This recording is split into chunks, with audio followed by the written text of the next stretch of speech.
The pandemic really took off in the beginning of March.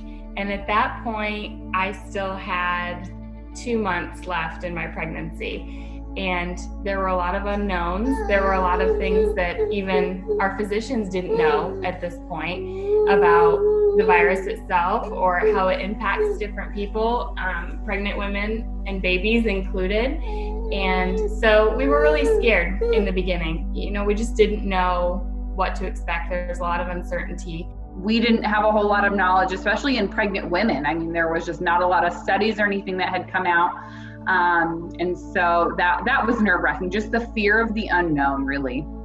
So with my other pregnancies, my other kids were able to be there. They could go and sit there and hear the baby's heartbeat and help measure my belly. And that was all very nice. Like, that was so fun for them. They looked forward to that. But then after kind of March hit, they couldn't go. It was my husband couldn't go. It was really just me. We found out he was a boy on the day before Thanksgiving last year. So that was very exciting to get to share that with our family on Thanksgiving. And then just went into the new year planning all the things. We had signed Riley up for the Parkview Big Sisters class. Like any first-time mom, I was really following my pregnancy to a T. I had signed up for all the classes. Parkview was amazing in that although the classes were canceled, they mailed all of the materials to the new moms. So we had all of the materials to read through, even though we couldn't go to the classes in person. It was definitely different. We showed up and he had to drop me off at the entrance. I had to go in by myself, of course, I had to wear a mask, had to check your temperature, did all the quarantine checklist questions.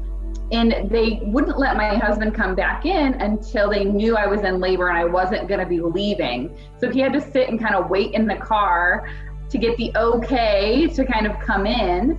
And we knew ahead of time that once he came in, he was not going to be allowed to leave. It wasn't how we had imagined it was going to go, but I recall one of the nurses in that moment when they said we had to have a C-section, she just grabbed my hand and she said, "I know exactly how you're feeling. I've had, this is exactly what happened to me. And it's okay to just take a moment for yourself and think about it." And in that moment, I was like, yep, this is going to be okay. We're doing what's best for the baby and we're going to just stay positive and roll with the punches. A new mom is terrified of everything, and then this is thrown at you that you're gonna have a C-section. They roll you into the OR. It all happens so fast. And I remember laying on that table, and I had tears rolling down my face just because I was so scared. And then we heard his little cry, and Jason got to say, "It's a boy," and they placed him on my chest, and the tears instantly turned from terror to just pure joy, and nothing else mattered. Like, it was a really special moment. They explained everything. I mean, you see these people come in and they are garbed up from head to toe, and they're taking every precaution on their end, to protect me, to protect my baby. So yeah, I mean, the look of it physically was a little, oh my God, a little alarming, but I knew the reasoning behind it. And it gave you that sense of, okay, they're doing everything in their power to keep me safe. And I know that, they're trying their hardest. I just feel like, of course, at that time, even given the circumstance, like, I did not feel alone. I felt like my hospital was very well aware that I was ready to pop and they were going to be there when that time came. My triage nurse they had no other patients really coming in. So she ended up just staying as my nurse for the whole day. So that was kind of a fun experience. She stayed, actually he was born at 7:32. So she stayed 32 minutes past her shift. She was awesome. Yeah, she was awesome to be with. So she stayed with us. The pandemic impacted the postpartum experience, however. So when we went to our postpartum room, we knew that visitors were not going to be allowed. So it was just Jason and I and Nolan. It was an amazing 3 days. I wouldn't trade it for anything. And it was really a great bonding time for us as a family.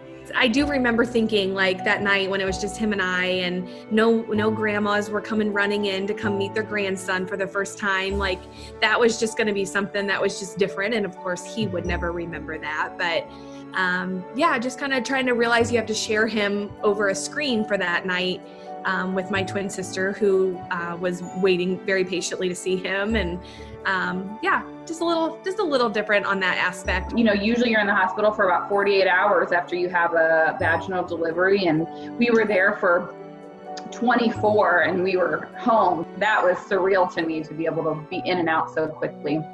The first time people talk to him, of course, they have their mask on, and he's always kind of like, and then he'll smile so big. We were just kind of at home on Christmas Day versus going to multiple different Christmases. We just got to stay home. We played games. We cooked breakfast. It was just kind of a half glass full kind of outlook on it. And I really, really enjoyed that. We're excited for our health and that we haven't had to be away from each other, and we just keep hunkering down inside and staying safe, huh? Yep. Yeah. Things really came full circle for us as a family. My husband and I contracted COVID.